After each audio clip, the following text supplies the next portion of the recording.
Bom dia, meu nome é Caio Rodrigues, eu sou um dos professores fundadores da Escola de Direito da Fundação Getúlio Vargas.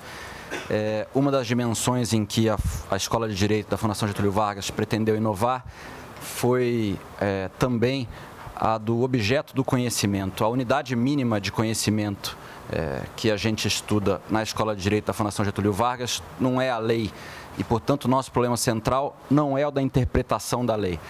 O nosso problema central é o da organização institucional e a nossa unidade mínima do conhecimento é a instituição. Diante desse enfoque, o enfoque de pensar novas maneiras de organizar as instituições brasileiras, visando a máxima de centralização econômica e política, que a gente vai abordar o tema deste painel, que é o do compliance, não apenas no direito concorrencial, mas também sob o aspecto da corrupção. A pergunta geradora do painel é se o compliance veio para ficar. E acho que essa pergunta, se feita há 2 anos atrás, talvez 3, se a gente quisesse ser um pouquinho mais cauteloso, só receberia uma resposta diferente da que ela deve receber hoje. Há 2 anos atrás, mais ou menos, o mercado de compliance era composto sobretudo de empresas que buscavam kits de compliance, manuais mais treinamento, escritórios que vendiam esses kits e todo mundo fingia que estava sendo compliant, vamos dizer assim. Por algum motivo, e a gente pode dar nome a esse motivo, eu suponho que ele seja lava-jato, para que a gente dê nome aos bois, essa situação que era simplesmente formal passou a ser real.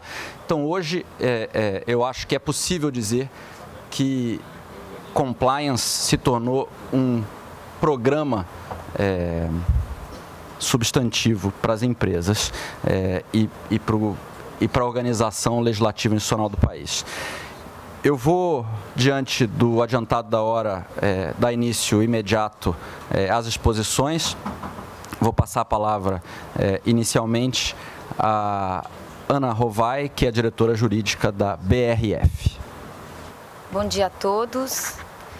Em primeiro lugar, queria agradecer a oportunidade de participar desse seminário que aborda temas atuais de direito da concorrência, em especial desse painel que é voltado à compliance, a bola da vez. Eu queria trazer um pouquinho a perspectiva e a vivência concreta das empresas com relação a esse tema, que é inquestionavelmente atual e relevante. Depois da promulgação da Lei de Defesa da Concorrência, obrigada, e entrada em vigor da Lei Anticorrupção, que aconteceu em janeiro de 2014, profundas mudanças foram vivenciadas na comunidade empresarial brasileira.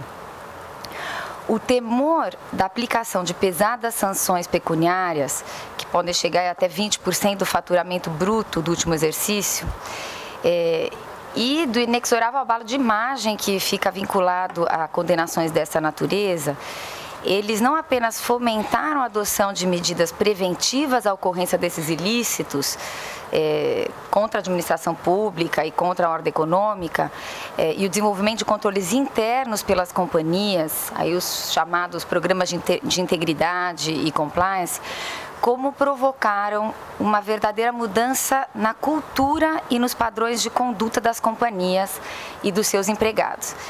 Então, eu acho que o que realmente veio de relevante dessas leis foi uma verdadeira mudança na cultura, na forma de fazer negócio. Eu acho que é isso que a gente está vendo atualmente no país. A Lei de Defesa da Concorrência, ela trouxe relevantes e eficazes medidas preventivas e repressivas às práticas anticoncorrenciais. Ela já tinha causado trazido um benéfico efeito colateral de conscientização das empresas acerca da necessidade de atuar preventivamente e de estabelecer práticas que não violem a Lei de Defesa da Concorrência. E aí, evidentemente, até a relevância das penalidades que tem previstas na lei, em especial no artigo 37 e 38, somada à atuação eficaz do órgão, deixaram claro o firme compromisso do Sistema Brasileiro de Defesa da Concorrência de zelar por um ambiente concorrencial saudável e pela defesa do consumidor. Mas reafirmaram, sobretudo as empresas, a importância de agir em conformidade com essa lei. O que eu acho que a norma anticorrupção agregou nesse cenário é que ela, na verdade, ela recrudesceu essa cultura de respeito à lei, que é justamente o propósito do compliance, né? Estar em compliance, estar em conformidade com leis e regulamentos. E acho que isso aconteceu justamente porque veio num momento em que tem um clamor público e um apelo social pela ética, pela transparência, pela legalidade. No Brasil diz que tem lei que pega e tem lei que não pega. E essa pegou, né? E aí, respondendo até a indagação do painel, e tudo indica que realmente veio para ficar. Compliance hoje, mudando do cenário que o Dr. Caio referiu, tornou-se sim uma palavra de ordem. E as empresas vêm multiplicando a implementação de programas e políticas corporativas relacionadas a controles internos. Escritórios de advocacia e firmas de auditoria e consultoria estão investindo pesadamente nesse novo tipo de prática especializada. Se a gente pensar, há uns 4 anos atrás, que grande escritório tinha uma área específica dedicada à compliance, e hoje isso é uma realidade, né? E o que eu vejo é que o direito da concorrência, ele se beneficiou com esse incentivo adicional ao cumprimento à lei que veio da legislação anticorrupção. Então, na área concorrencial também, compliance vem ganhando destaque e, sobretudo, depois da edição pelo CAD, no exercício da sua função educativa, de um guia para programas de compliance concorrencial, como forma de estimular a implementação por empresas de programas dessa natureza e reduzir a ocorrência de violações específicas à lei de defesa à concorrência.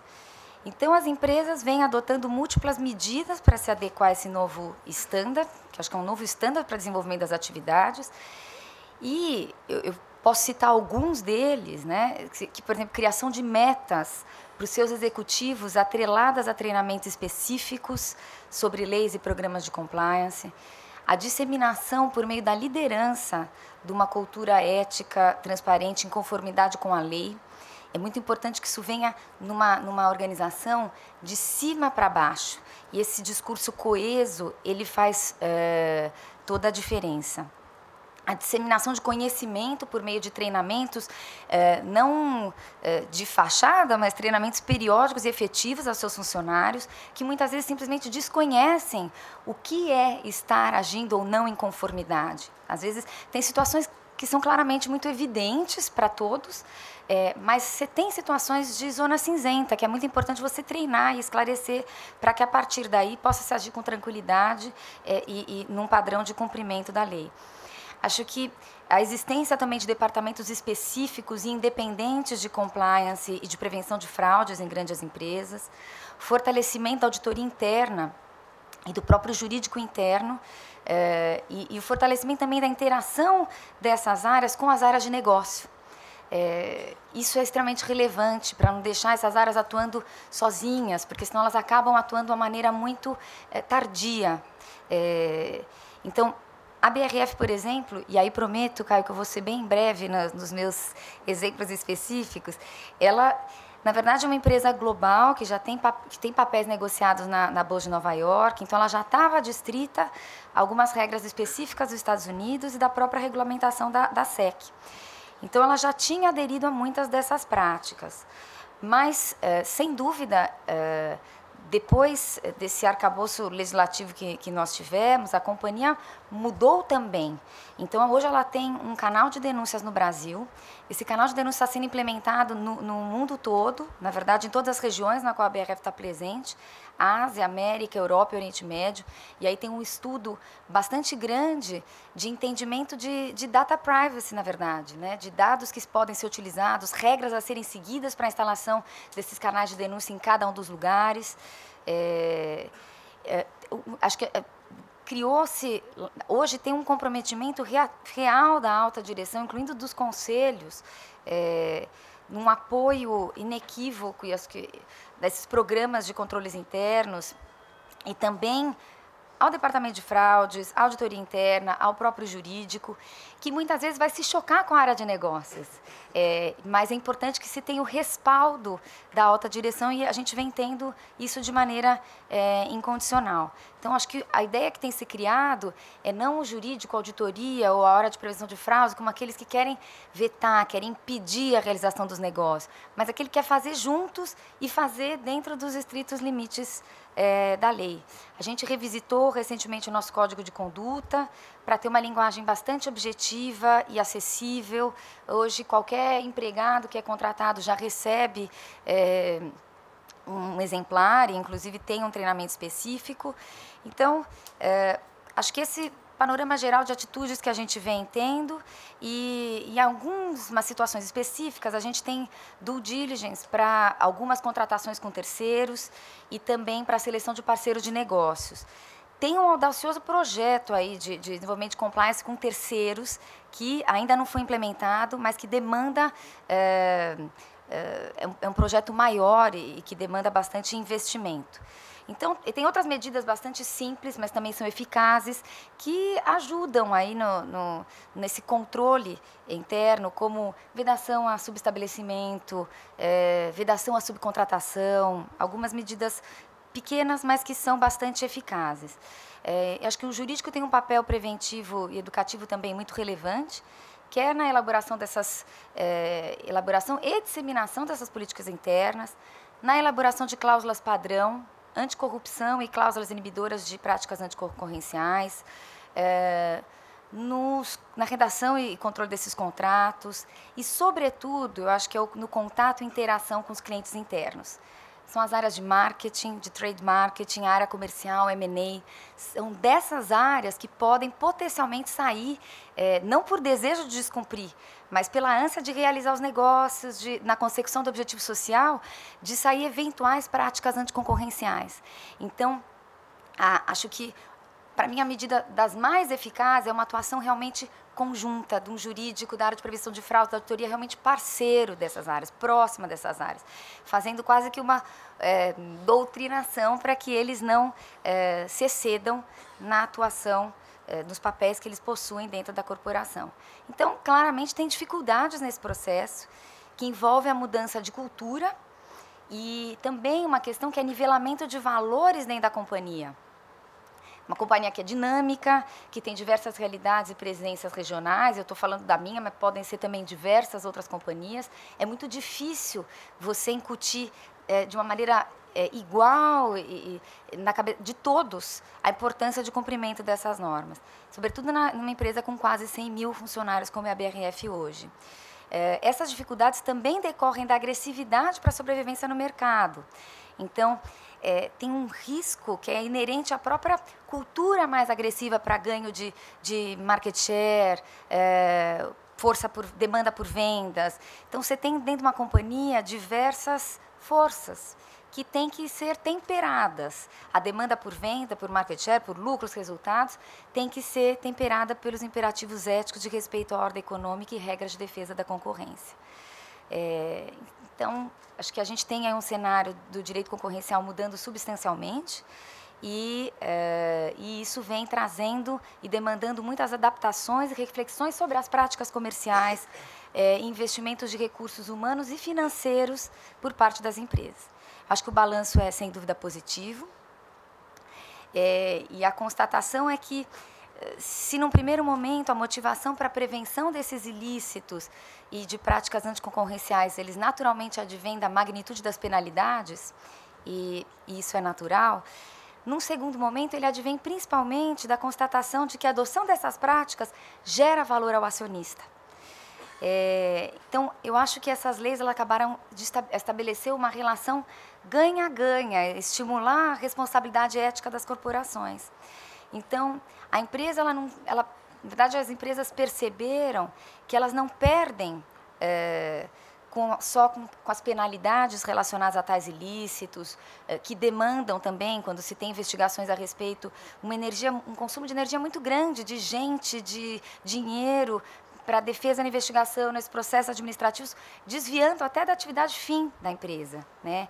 Mas percebeu que atuar dentro desses padrões gera uma imagem tão positiva, como se fosse uma espécie de, diria, de uma certificação implícita, né? Como sendo uma companhia que assume uma responsabilidade social.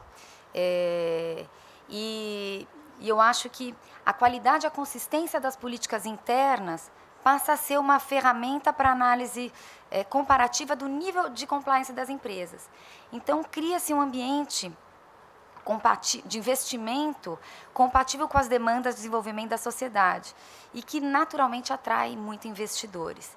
Então, assim, mal comparando, eu pensei até no ISE, que é o Índice de Sustentabilidade Empresarial, quantos investidores não prezam a existência desse índice, o fato de uma empresa ter esse índice de sustentabilidade empresarial para a alocação dos seus recursos, ou empresas que são empresas verdes, enfim, de proteção ao meio ambiente. A mesma coisa com compliance e respeito a essas legislações. Então, a conclusão é que essa mudança cultural que está ocorrendo nesses últimos tempos, em especial desde a nova lei de concorrência e da lei anticorrupção, ela foi de tal forma profunda e legítima que no âmbito empresarial fez compreender que a distrição à lei, mais do que a conformidade com um preceito normativo e afastamento de penalidades, ela traz efetivos benefícios à companhia e valor para os acionistas. Então, a criação de um novo standard mesmo de como fazer negócios, e acho que as empresas que não se adaptarem vão ficar para trás. Obrigada.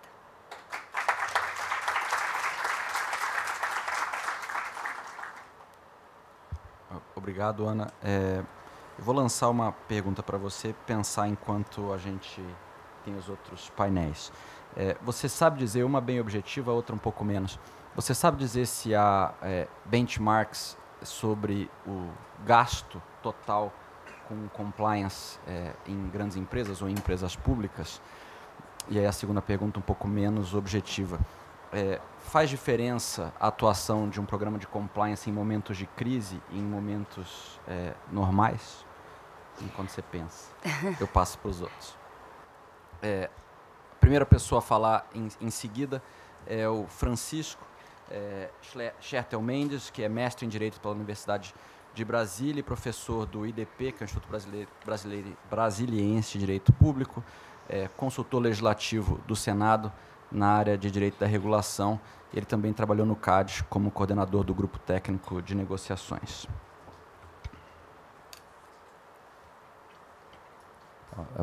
Bom dia a todos. Obrigado, Caio. Obrigado, Ana, Vinícius.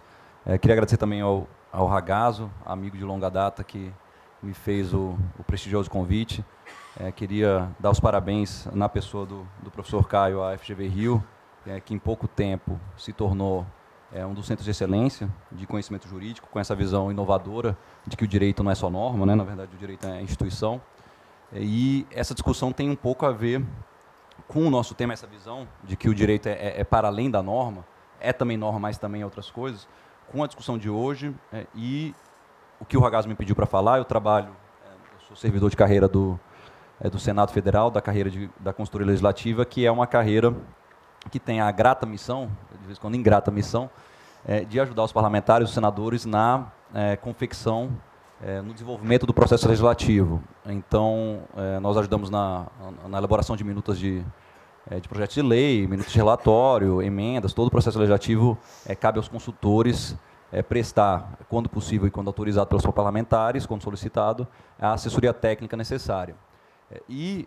Também já respondendo a pergunta, se o compliance veio para ficar, quem trabalha no Congresso vê que sim, porque se as empresas estão modificando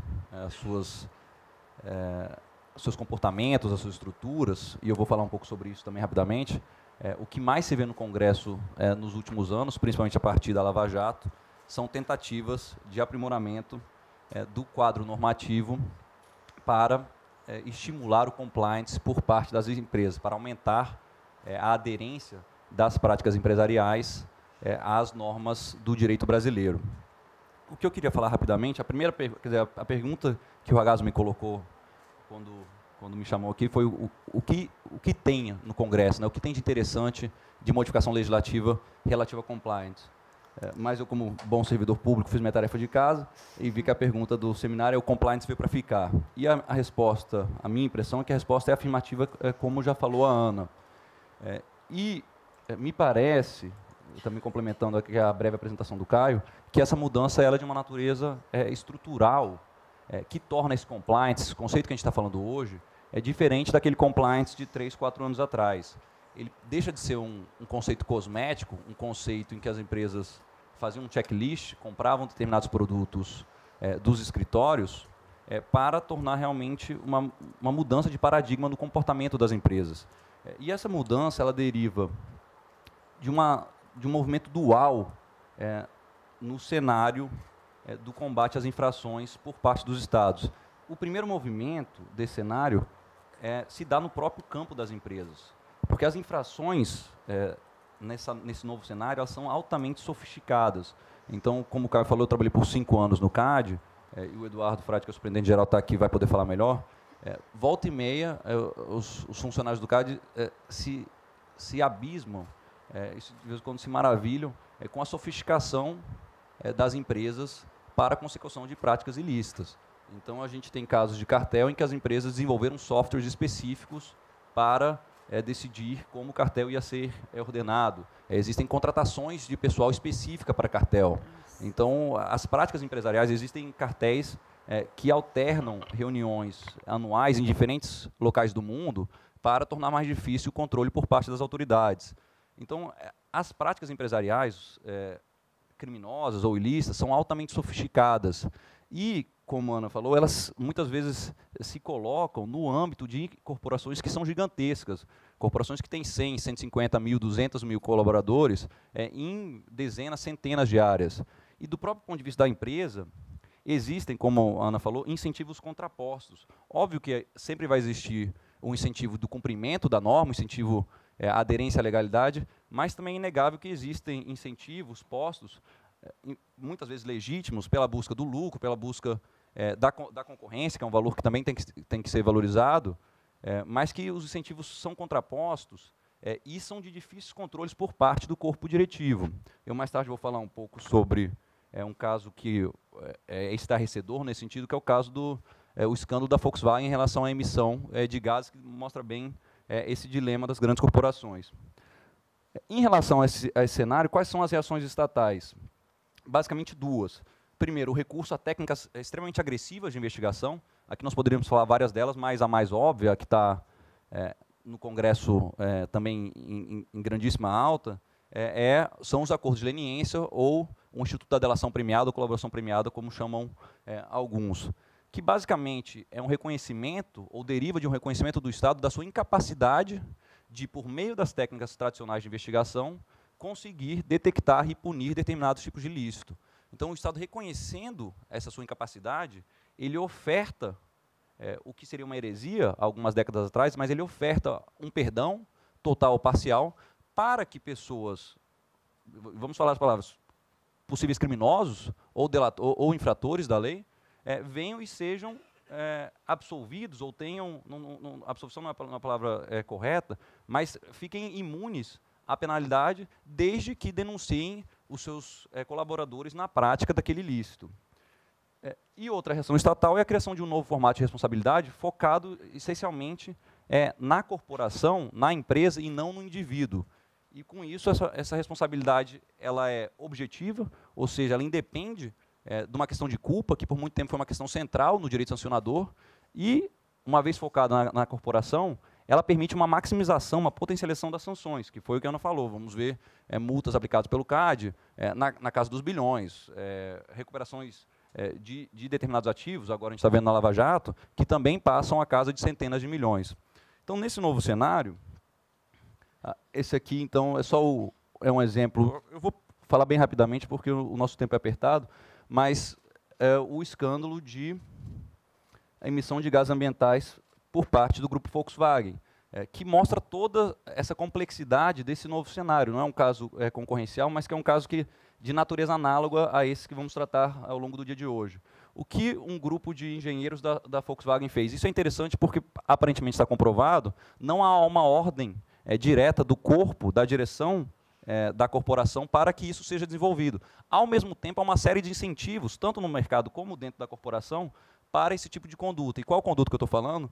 É o desenvolvimento de um software, isso é importante a gente perceber, porque se falassem antes, se falassem antes, seria algo inacreditável, mas o que fizeram esse grupo de engenheiros da Volkswagen, premidos pela necessidade de atender uma demanda regulatória, normas regulatórias relativas à emissão de gases ambientais, de gases com possíveis danos ambientais, ao invés de desenvolver motores que cumpriam essas normas, eles desenvolveram um software, um chip, que identificava quando o carro estava sendo testado pelas autoridades regulatórias. E, uma vez detectado isso, o carro performava exatamente de acordo com as especificidades exigidas pela autoridade regulatória. O que significa, ao revés, que, por outro lado, uma vez no carro, uma vez nas ruas, sendo dirigido por consumidores, o carro desrespeitava por completo essas normas ambientais.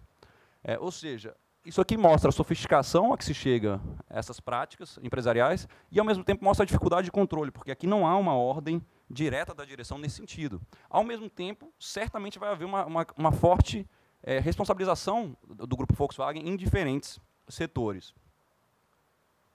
Então, o compliance, ele deriva, o compliance verdadeiro, vamos dizer, esse novo compliance do qual a gente está falando hoje, ele, na verdade, ele é uma resposta institucional, isso é importante ressaltar, já que o professor Caio está aqui do meu lado, a esse novo cenário, em que tanto o poder público não é mais capaz, ou se reconhece incapaz de, por suas próprias vias, fazer valer o direito, como uma resposta dos agentes privados de conseguir internalizar nas suas estruturas gigantescas esse novo direito sancionador, que é altamente agressivo nos mecanismos de investigação e altamente potencializador nas sanções que permite às autoridades competentes. Então, há uma modificação estrutural tanto no comportamento das corporações quanto dos entes estatais. E a questão jurídica central que se coloca, então, é como se criar corretamente incentivos para maximizar o cumprimento das normas estatais. E aí, aqui eu trago para os senhores 3 exemplos que me parece que vão ser discutidos e certamente atacados nos próximos anos no legislativo e, obviamente, também no executivo brasileiro, ao que eu chamei de fronteiras legislativas. O primeiro são os mecanismos chamados de whistleblowing, que já são mecanismos extremamente difundidos em diferentes países. A gente pode falar Estados Unidos, Reino Unido, a própria Alemanha já possui, em determinadas esferas legislativas, mecanismos nesse sentido, que nada mais são do que incentivos financeiros, prêmios para pessoas que, não sendo partícipes, não tendo qualquer responsabilidade pela consecução de uma atividade ilícita, venham às autoridades competentes e denunciem esse tipo de infração. É diferente, é bastante diferente da leniência e da colaboração premiada, Caio. Por quê? Porque a leniência e a colaboração premiada se voltam para aqueles que estão participando do ilícito, para aqueles que estão participando do cartel, aqueles que estão participando de atos de corrupção. A legislação whistleblowing é uma legislação que, num certo sentido, é até moralmente mais aceitável, porque ela se dirige não àqueles que estão participando do ilícito, mas sim para terceiros de boa-fé que, de alguma forma, ficaram sabendo da consecução daquele crime, daquela prática infrativa. Então, aqui eu trago para vocês uma notícia da Reuters, há pouco menos de um ano atrás, que reporta que o whistleblower, então a pessoa física que denunciou um escândalo relacionado ao Bank of America, recebeu a módica quantia de 57 milhões de dólares. Ou seja, um prêmio, uma remuneração bastante, vamos dizer, incentivos bastante razoáveis para que essas denúncias aconteçam por parte de agentes privados. Quase o salário dos nossos conselheiros do CAD, me diz aqui o Gilvandro. Eu acho que eu cometi algum... Opa. Tirando a pilha não funciona.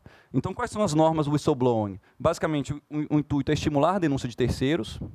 Obviamente, essas normas também têm que proteger o denunciante contra possíveis retaliações, eventualmente proteger a sua identidade, criar algum tipo de estímulo financeiro. A gente viu um estímulo bastante razoável de módicos R$200 milhões.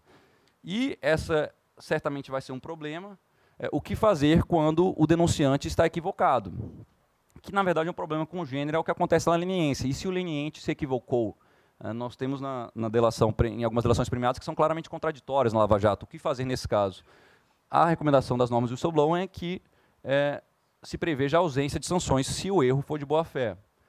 E aqui é um anteprojeto que a gente está discutindo lá no Senado, em que prevê a introdução desse mecanismo whistleblowing logo depois do artigo 86 e artigo 87, na Lei 2.529, que são os artigos que tratam da leniência.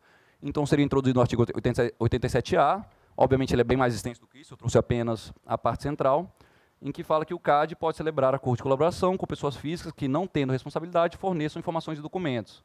E o parágrafo 1º disporia que compete ao tribunal fixar gratificação financeira em favor do colaborador. Então, essa é uma fronteira interessante, que, enfim, não é só um canal, a Ana falou de um canal de denúncias da própria empresa, é um canal de denúncias institucional e com recompensas atrativas. Uma outra fronteira, e eu já me encaminho para o fim, Caio, é a criminalização da corrupção privada. O que nós temos nesse primeiro, como diria um amigo lá de Brasília, só gente boa na foto, mas são, na verdade, 7 dirigentes da FIFA, inclusive o ex-presidente da CBF, Marim, que foram presos, como todos sabemos, uma grande operação presos na Suíça, alguns já se encontram em solo americano, e que estão presos relacionados à prática de corrupção na esfera privada, porque a FIFA não é uma entidade estatal.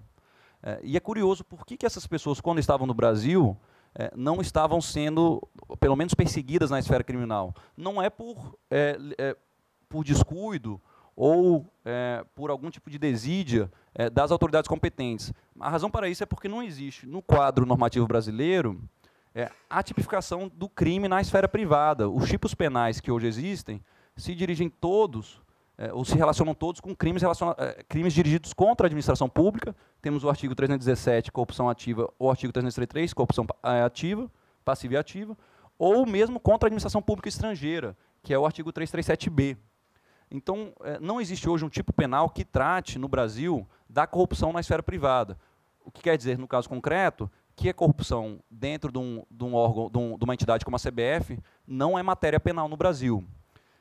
Isso, com o passar dos... Não é hoje uma jabuticaba, porque há vários países que não seguem essa tendência, mas certamente nos próximos anos será, se o Brasil não mudar isso. Porque já existem diferentes orientações da OCDE, da União Europeia, de entidades transnacionais que orientam os seus países membros a adotar legislações penais que tipifiquem, que criem tipos penais relativos à corrupção na esfera privada. Aqui a gente vê uma decisão quadro do Conselho da União Europeia, ou seja, uma decisão que passou pelo Parlamento Europeu e que orienta, que exige que os Estados-membros tomem as medidas necessárias para para tanto que a corrupção ativa e a corrupção passiva sejam criminalizadas no setor privado. E isso, na verdade, já se encontra num projeto de lei do Senado, número 236, que trata do novo Código Penal, e no artigo 167, prevê no caput a corrupção ativa entre particulares e, no parágrafo único, a corrupção passiva entre particulares. E, por fim, esse sim um tema, vamos dizer, mais candente, inclusive contamos com a contribuição do CAD recentemente, foi aprovado na CCJ do Senado, agora em caráter terminativo, agora vai para a Câmara já. Uma questão que é essencial tanto para os particulares quanto para os estados, que é como coordenar todo esse aparato de combate a infrações que existe hoje no Estado brasileiro. Então, a Ana provavelmente vai saber até melhor do que eu, mas as empresas têm que e de boa fé, né, mas têm que se relacionar com CGU, CAD, Ministério Público Federal, Ministério Público Estadual, controladorias estaduais, outros órgãos de controle interno. E a pergunta é como, muitas vezes, essas agências, essas entidades têm entendimentos diferentes, interpretações jurídicas diferentes, agendas diferentes de investigação, e a questão é como coordenar ou como integrar esses mecanismos. Então, o que o PLS 105 fez, que foi recentemente aprovado na CCJ, foi estabelecer um mecanismo de coordenação entre os diferentes mecanismos de acordo existentes no direito brasileiro. É dizer, no artigo 30, hoje vigente na Lei Anticorrupção, há previsão expressa de que a leniência celebrada com a CGU não afeta as ações penais e não afeta a improbidade, as ações de improbidade administrativa, o que é quase um contrassenso, porque o Estado, por um lado, está querendo estimular os agentes privados a fazerem uma leniência, a virem a público e denunciarem os malfeitos, mas ele continua com as ações criminais e ações de probidade, podendo recorrer ou podendo acionar o agente privado que veio por conta própria fazer esse tipo de denúncia. O PLS 105 tenta corrigir isso, criando a possibilidade de que uma só leniência, um só acordo, englobe as ações de competência da CGU, as ações de competência da AGU, da Advocacia Pública, as ações de competência do Ministério Público e, eventualmente, as próprias ações de competência do CAD. Ou seja, se cria um mecanismo de coordenação de 4 acordos em uma via só. Para dizer que esse não é o único modelo, o modelo de coordenação, a proposta original era de um acordão, e eu diria um acordão no mau sentido. Um acordão que, uma vez feita a CGU, todas as outras penalidades fossem isentas. Depois de muito debate legislativo, muitas contribuições de diferentes órgãos, inclusive o CAD, se decidiu por preservar as competências, mas se prevê a possibilidade de coordenação. Mas para dizer que essa não é a única hipótese de normatização. Há uma hipótese, e é defendida por muitas pessoas respeitadas da esfera privada, que dizem: eu preciso de uma segurança, eu preciso fazer, uma vez feito o acordo, que todas as minhas responsabilidades estejam resolvidas. Então, por outro lado, as agências falam: nós temos nossas competências. Então, essa questão que eu coloco é se a melhor forma é coordenar o que faz o PL 105 ou integrar em um só acordo. E com isso, Caio, pedindo desculpa aí pelos 4 minutos excedentes, eu encerro e agradeço e passo a palavra para o doutor Vinícius Carvalho. Obrigado. Passo a palavra ao Vinícius Marques Carvalho, que é o presidente do CAD e professor da Faculdade de Direito da Universidade de São Paulo. Obrigado, Caio. Obrigado novamente pelo convite. Normalmente, quando a gente tenta responder essa pergunta, né, o compliance veio para ficar, a gente tende a olhar essa pergunta, tentar enquadrar a resposta numa perspectiva das empresas, né? Será que o compliance é uma onda em que as empresas vão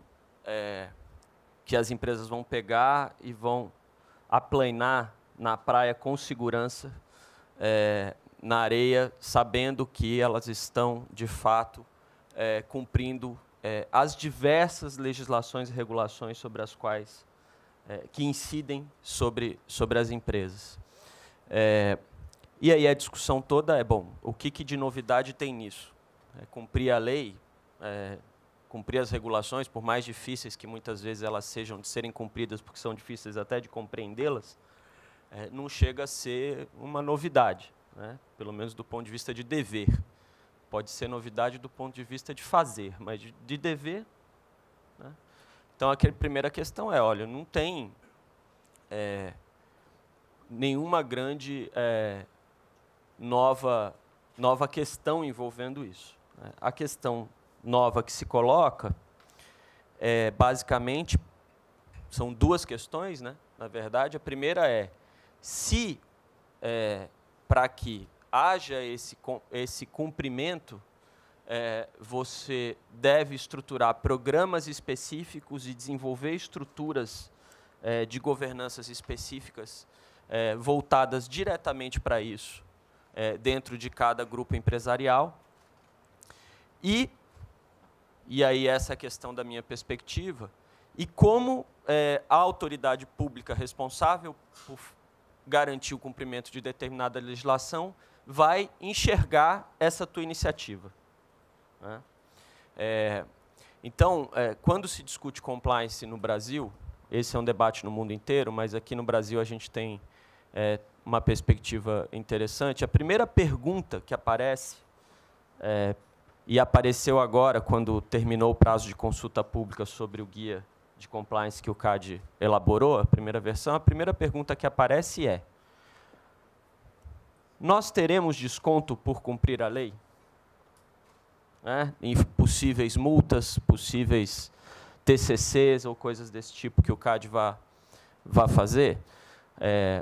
Essa pergunta, no âmbito internacional, ela aparece. E, basicamente, são 3, na verdade. Eu vou me preocupar mais com essa, senão eu vou ficar falando aqui 1 hora. Mas, merecemos desconto? Segunda pergunta. As empresas devem ser punidas com mais vigor caso o órgão responsável por aplicação da Lei de Defesa da Concorrência identifique que aquele programa de compliance, na verdade, era um programa fantasioso, um programa fantasia, para exatamente enganar a Autoridade de Defesa da Concorrência, fingindo que cumpre algo que não cumpre. E, na medida em que a autoridade conseguisse provar que isso acontece, a empresa mereceria uma punição agravada por má-fé explícita, alguma coisa desse tipo, ou ausência de boa-fé. E terceiro, se o órgão de defesa da concorrência pode, ou vale a pena, ele pode, mas se vale a pena, ele impor a realização formal de programas de compliance em suas decisões. Ou seja, na negociação de um acordo, seja num ato de concentração, dizer, empresa, você vai fazer um programa de compliance. Essa é uma questão, essas questões são questões finais de um debate sobre compliance, mas eu coloquei elas logo no começo, porque o caminho que eu vou desenvolver é um caminho que, na verdade, explica por que o CAD tomou algumas decisões, principalmente em relação à primeira pergunta. Porque, em relação à última, me parece evidente que, caso a caso, se pode avaliar essa possibilidade. Em relação à pergunta intermediária sobre aumentar ou não a pena de uma empresa que tenha feito um programa falso, também é de se analisar caso a caso, junto com outros fatores que estejam ali na dosimetria da pena. E sobre a primeira, sim, que eu acho que entra no quadro da estrutura de incentivos que você tenta criar para fazer com que as empresas cumpram a lei.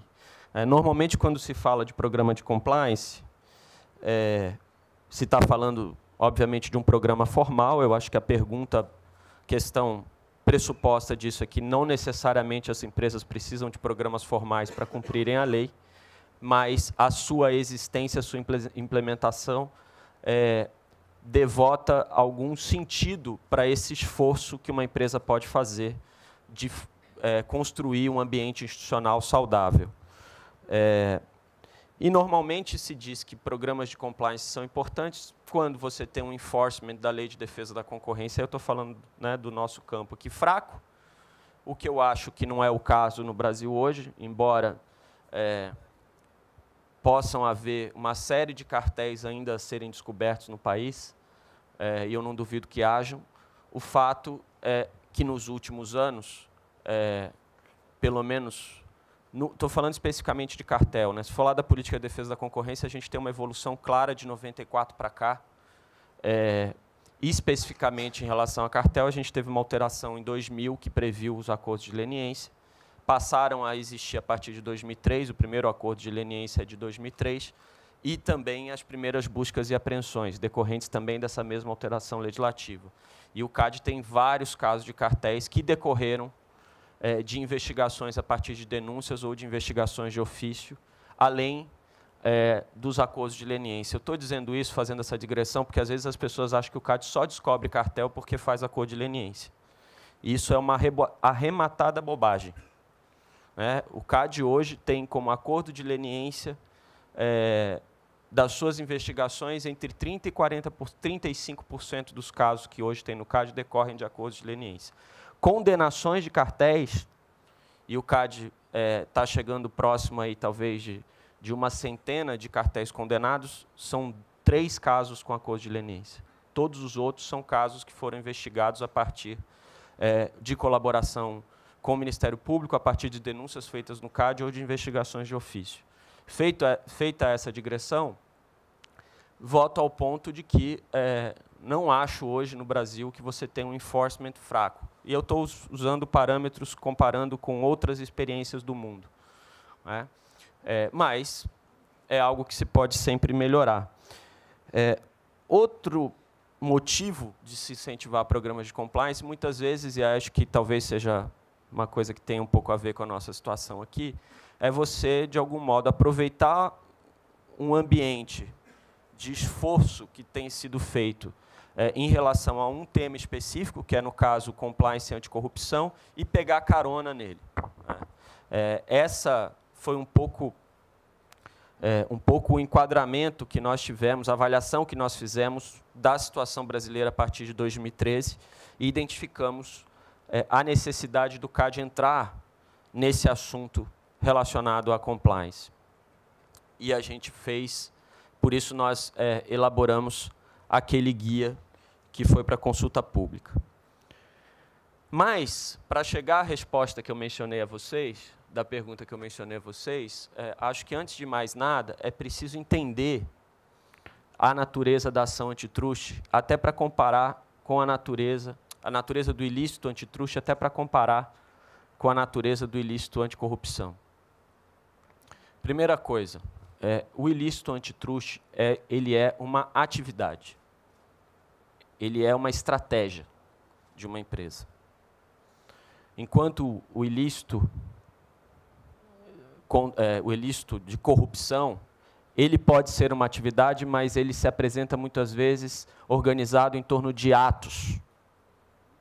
A gente nunca é demais dizer que, quando você fala dos ilícitos da lei anticorrupção, boa parte deles não tem relação com licitação. Vários deles, aliás, não têm relação com licitação. Alguns têm relação com licitação, com fraude à licitação, e um deles, que é o nosso ponto de intersecção com a lei, que diz respeito a acordo entre empresas para fraudar licitações, que são os cartéis. Ali, sim, mesmo que nós estejamos falando de uma licitação específica, foi organizada uma estratégia empresarial para fazer o cartel naquelas licitações. O pagamento de um suborno, qualquer tipo de coisa como essa, não necessariamente está enquadrada numa atividade da empresa. Às vezes é um ato mesmo isolado de um funcionário. Por que eu estou dizendo isso? Porque no ilícito antitruste, normalmente, não cabe o argumento de que, olha, isso aqui foi um funcionário que, por mais que nós tivéssemos treinado o funcionário, ele tivesse passado por vários momentos em que ele foi informado sobre o nosso programa de compliance, mesmo assim ele é um descompensado, ele é um infrator, quanto mais, então a gente não tem culpa, a empresa não tem culpa pelo ilícito dele. Num caso de defesa da concorrência, principalmente de cartel, esse argumento pode até fazer sentido, mas vai ser, vou dizer para vocês, vai ser rara a situação em que esse argumento vai fazer sentido. Um funcionário da empresa fez o cartel contra a vontade da empresa. Isso é difícil de acontecer. Segundo ponto, que tem a ver com isso. O ilícito antitruste, normalmente, ele é realizado por funcionários da empresa de alto nível hierárquico, gerentes, diretores, com delegação suficiente para organizar a atuação daquela empresa. Então, o que também revela essa dinâmica. O outro ponto importante, que também não necessariamente acontece em todos os atos de corrupção, o ilícito antitruste ele gera benefícios financeiros à empresa. Ou seja, do ponto de vista do alinhamento de incentivos, e muitas vezes o ilícito antitruste acontece exatamente porque você tem uma estrutura interna de incentivos que não necessariamente te diz faça um cartel, mas ela é uma estrutura que te estimula a tal ponto assumir determinados riscos para, enfim, atingir determinadas metas, que você acaba usando o cartel. Ao invés de buscar mais eficiência, você busca o cartel como forma de atuação, né? Então, a pergunta que se faz a partir disso tendo isso em consideração, a estruturação de um programa de compliance dentro de uma companhia, ela vai ser, quando você está lidando com temas de defesa da concorrência, é uma estruturação diferente de quando você está lidando com temas de corrupção. Tem vários pontos de conexão, mas ela é uma estruturação diferente.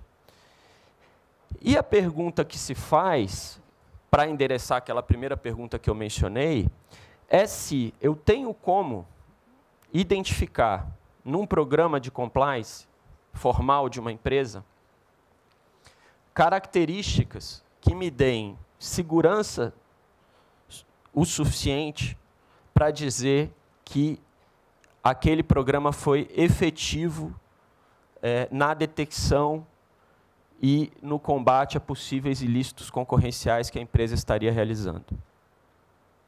Essa é a pergunta que normalmente a literatura se coloca. Bom, se eu não consigo identificar características num programa que sejam suficientes ou necessárias, condições necessárias e suficientes para dizer o fulano merece um desconto, a empresa merece um desconto, como eu vou dar esse desconto? E aí a gente pode tipologizar, por exemplo, eu vou tentar ser rápido, 4 tipos específicos de situações. Você tem uma empresa A, em que o dono da empresa, enfim, os executivos da empresa são honestos, num limite fora até do considerado normal, e preferem que a empresa vá à falência a perpetrar ou a realizar uma conduta anticompetitiva. E essa empresa instaura de determinada forma essa cultura na companhia como um todo, que não é necessário um programa de compliance formal para estabilizar essa situação. Então, você tem esse tipo ideal aqui. Você tem um outro tipo ideal, que pode ser uma empresa que participou de uma série de cartéis, por exemplo, de condutas ilícitas, tem uma mudança de diretoria, que resolve implementar uma nova cultura na empresa, e, como forma de implementar essa cultura, desenvolve um programa de compliance organizado, institucionalizado, com regras e todas aquelas questões que a gente formais, que normalmente nós identificamos, e procedimentos, e relatórios, e treinamentos, monitoramentos que nós identificamos no programa de compliance, e a empresa, de fato, por meio do programa, consegue fazer uma transição para uma cultura corporativa sustentável do ponto de vista das suas práticas econômicas. Você pode ter uma terceira empresa em que a mesma coisa acontece, se detecta condutas anticompetitivas, a empresa realiza um programa de compliance, como o da segunda, organizado, mas, ao mesmo tempo, e a questão da defesa da concorrência, ela tem esse dilema muitas vezes, né? A empresa resolve, eu vou até os 20, pode ser? A empresa resolve concorrer demais, né, entre aspas, e cria uma série de incentivos, como eu mencionei para vocês, em que os funcionários, os empregados, de uma maneira geral, percebem que, na verdade, o que interessa mesmo é o lucro, a meta a qualquer custo. E mesmo com um programa de compliance formal, esse programa formal e organizado do mesmo jeito que eu mencionei com a empresa B, esse programa não vai adiante em termos de efetividade, os funcionários, os empregados acabam realizando condutas anticompetitivas para atingir metas que enfim, estavam lá estabelecidas, ou seja, o programa não muda a cultura. Pelo contrário, em alguma medida, ele ensina aos funcionários que querem infringir a lei concorrencial a como desviar ou a como disfarçar essas infrações. E você pode ter um quarto modelo, em que a empresa é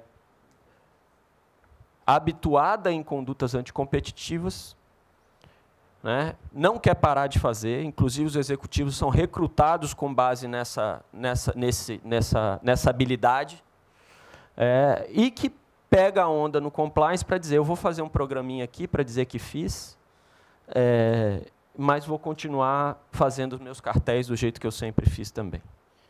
Os 3 programas dos exemplos B, C e D são idênticos. Né? Tem uma lista lá, em um decreto, dizendo que você tem que preencher essas características aqui, que se você preencher, é mais ou menos como se você falasse o seguinte, você tem que cumprir os seus compromissos. Ok, eu tenho que cumprir meus compromissos. Como é que eu comprovo que eu cumpri meus compromissos? Eu quero uma agenda de Outlook. Se você me der uma agenda de Outlook, eu estou pressupondo que você cumpriu. Não, mas eu não tenho uma agenda de Outlook, eu tenho uma agenda de tradicional, de papel, meu caderninho que eu anoto tudo. Não. Eu quero a agenda de Outlook. Ou seja, não existe critério formal num programa de compliance que vá te dizer exatamente se um programa ele é efetivo ou não é efetivo. E aí eu me encaminho para o final. Isso quer dizer que a Autoridade de Defesa da Concorrência não pode estimular a realização de programas de compliance efetivos, dando descontos quando ela estiver diante de situações de condutas anticompetitivas perante a empresa? A minha resposta, que no fim foi a resposta do CAD, tanto que nós fizemos um guia, é que não, é que pode. Não necessariamente procade a existência de, ainda que você não consiga, com base num programa formal, aferir a efetividade do compliance real, você pode ter um mecanismo de fornecer o desconto. Por quê? Porque eu tenho um mecanismo de avaliar a efetividade real do programa, que chama acordo de leniência, em que a empresa já tem um incentivo bárbaro a fazer um programa de compliance, porque ela vai ter a imunidade total. E ela vai ter descoberto o ilícito, muitas vezes, porque ela fez um programa de compliance efetivo. Na negociação de acordos, então a empresa vai fazer um acordo de cessação de conduta, em que ela tem que confessar, ou ela tem que reconhecer a participação dela na conduta, ela tem que colaborar com as investigações. Se ela tem um programa de compliance efetivo, ela vai correr para fazer esse acordo. E ela pode ter, não sei se todos vocês conhecem a nossa resolução de TCCs, mas ela pode ter um desconto de até 50% da multa, se ela for a primeira a apresentar-se para fazer um acordo. E assim sucessivamente, nós temos faixas de descontos para as empresas para a segunda, para a terceira e para a quarta. Ou seja, nós temos mecanismos, eu sei que isso é uma conta de chegada, mas é assim que funciona a vida, para saber exatamente se uma empresa tem um programa de compliance efetivo. E aí, nesse caso, até a empresa na situação A pode ser contemplada. Se por acaso, mesmo naquela situação A, ainda, mesmo com toda a orientação, a empresa praticou algum ilícito. Então, nós temos mecanismos para aferir, por meio da colaboração que a empresa faz, por meio, obviamente, de elementos relacionados ao seu programa de compliance, uma relação de causalidade entre a existência de um programa de compliance e o fato da empresa ter procurado o órgão de defesa da concorrência para reportar um ilícito, seja como signatário da leniência, seja como signatário de um TCC. Essa relação de causalidade, ela é plenamente possível de ser feita na análise do caso concreto. E o guia do CAD é um guia que orienta as empresas a como se fazer um programa formal de compliance na área de defesa da concorrência, evidentemente é. Agora, não é porque a empresa faz um programa de compliance que necessariamente ele é efetivo. Não esperem do CAD, pelo menos essa é a minha opinião pessoal, uma lista do tipo, se você tiver uma agenda de Outlook, eu aceito, se você tiver outra agenda, eu não aceito. Isso não, pelo menos, se eu tiver que votar, eu voto contra essa alternativa. Se você fizer um relatório semestral, você tem desconto, se o seu relatório for anual, você não tem desconto. Não é assim que vai funcionar. E como não foi assim que funcionou o acordo de leniência, como não é assim que funciona, e no Brasil a gente tem que construir uma cultura jurídica que se paute nessas relações de confiança na negociação com o setor público. Eu sei que não é difícil, que é difícil, às vezes o Estado dá demonstrações severas de que não consegue construir uma relação de estabilidade com o setor privado, em que essa agenda de negociação e confiança se estabeleça no longo prazo, mas eu acho, modéstia à parte, que o CAD conseguiu estabelecer isso nos últimos anos. Com todas as alterações que nós tivemos, com todas as mudanças legislativas que nós tivemos, eu acho que o CAD tem hoje um histórico e uma experiência de consistência de negociação com o setor privado, que permite com que nós vamos criando, ao longo do tempo, mecanismos de avaliação desses programas de compliance na sua efetividade real e não na sua, não só nos seus aspectos formais. Obrigado. Obrigado, Vinícius. Diante do adiantado da hora, eu havia feito uma pergunta inicial à Ana, que eu vou permitir que ela responda, e, em seguida, eu vou abrir para 2 perguntas para o Francisco ou o Vinícius. A pergunta que eu havia feito para a Ana, para quem não chegou, é se ela tem algum estudo de benchmark com gastos em programas de compliance em grandes empresas, em empresas tradeadas na Bolsa, e se ela vê a atuação do programa de compliance diferente em momentos de crise ou em momentos normais. Então, vamos lá. Com relação à primeira pergunta, não tenho esses números, tá? E não tenho eu aqui comigo. Até tentei contatar a nossa diretora de prevenção de fraudes para ver se ela teria esse dado. Então, a resposta eu vou ficar te devendo, depois eu compartilho. Mas, com relação à segunda pergunta, eu acho que tem muita diferença você fazer esses programas de compliance em momentos de crise, porque tem uma efetiva busca pela efetividade desses programas. Eu acho que essa foi a mudança que a gente sentiu, de não fazer um programa de compliance que simplesmente está lá, um pouco como o Vinícius colocou, para cumprir um papel e dizer que a empresa estaria, pelo simples fato de ter o programa, adimplindo com as suas obrigações e respeitando a legislação. Quando você tem um momento de crise ou numa situação, num momento político, econômico, delicado como a gente está vivendo agora, e até um pouco assim de caça às bruxas, eu acho que, infelizmente, o ser humano também é movido pela premência de mudanças e pelo medo, às vezes. Então, eu acho que faz muita diferença, sim. Obrigado. Eu abro para a plateia que tiver perguntas. Se ninguém tiver, eu faço. Não tem problema. Tá bom. Uma pergunta para vocês dois, então.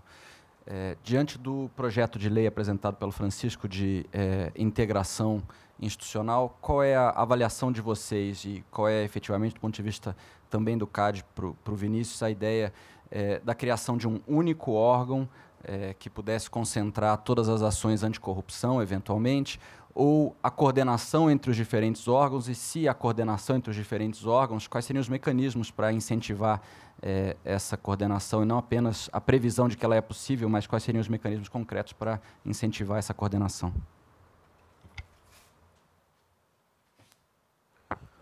Olha,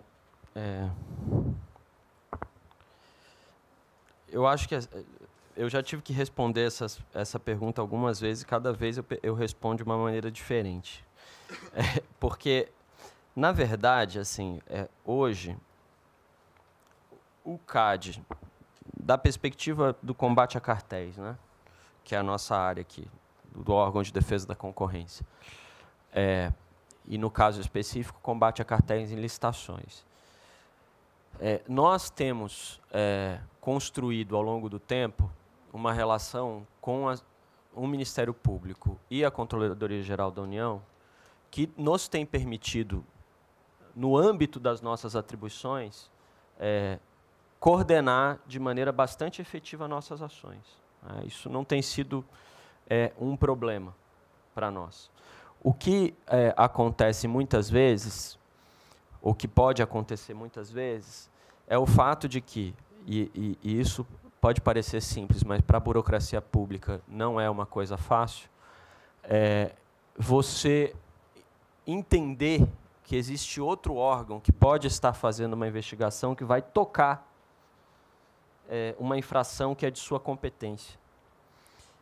E que nem por isso você deve reivindicar essa investigação para você e tentar, de algum modo, excluir a competência do outro órgão que interage com você, né, que tem essa intersecção. Nós temos conseguido, assim, por exemplo, no caso da Lava Jato, o que aconteceu basicamente foi, como eu mencionei aqui até na abertura, foi uma investigação que não começou como uma investigação de cartel e que, no meio da investigação, se transformou numa investigação sobre cartel. E aí, a competência criminal, obviamente, é do Ministério Público sobre as pessoas físicas, mas tem a competência do CAD sobre as empresas, sobre as pessoas jurídicas e sobre as pessoas físicas também. No momento em que nós tivemos a primeira notícia de que havia esse contato com a nossa competência, nós entramos em contato com o Ministério Público e começamos, a Superintendência Geral do CAD, o Eduardo, a interagir com o Ministério Público e nos, de algum modo, enquadrarmos ou nos adaptarmos à estratégia global de investigação do Ministério Público, que envolvia uma série de outras condutas, sem, obviamente, abrir mão das nossas competências, mas entendendo que, de alguma maneira, o Ministério Público havia começado essa investigação e que não fazia nenhum sentido o órgão de defesa da concorrência abrir qualquer tipo de disputa nessa seara, né? A mesma coisa aconteceu em outros casos em que a investigação começou no CAD. O caso do metrô, por exemplo. A investigação começou no CAD como uma investigação de cartel e, em determinado momento, o Ministério Público participou da negociação e da assinatura dos acordos de leniência e depois passou a fazer as suas investigações em outros possíveis ilícitos envolvidos ali, que não só o cartel. Então, para nós, da nossa perspectiva, essa coordenação já existe, o projeto de lei vem para sacramentar isso, né? E eu acho que é importante estabilizar essas relações mesmo, né? Porque isso não pode depender só da boa vontade dos gestores dos órgãos, e eu acho que a gente tem caminhado nesse sentido. Com a CGU, a mesma coisa, né? A questão é que agora você tem um triângulo, né? Lei anticorrupção, lei do CAD, lei de delação premiada, fora a lei de improbidade administrativa, que fica no meio disso tudo. E a gente precisa e tem tentado se esforçar para conduzir esses mecanismos de coordenação, e eu acho que a gente, no final dessa história, que a Lava Jato ainda ela tem um lado super positivo, é óbvio, mas assim, é aquela história, né? Teve uma lei anticorrupção, o primeiro caso é um caso desse tamanho, né? E aí você ter que estabilizar procedimentos num ambiente como esse não é fácil. E a CGU está fazendo um esforço enorme para conseguir isso, e eu acho que depois que a operação acabar e essas coisas decantarem, a gente vai conseguir apresentar para a sociedade mecanismos de procedimento e coordenação razoavelmente eficazes. Bom, seria ótimo poder continuar o debate, mas os organizadores estão no meu pé, e então eu encerro agradecendo a Ana, o Francisco e o Vinícius pela gentileza das suas observações. Tenho certeza que, se alguém tiver outras perguntas, encaminhar a organização do evento, essas perguntas chegarão a eles. Muito obrigado.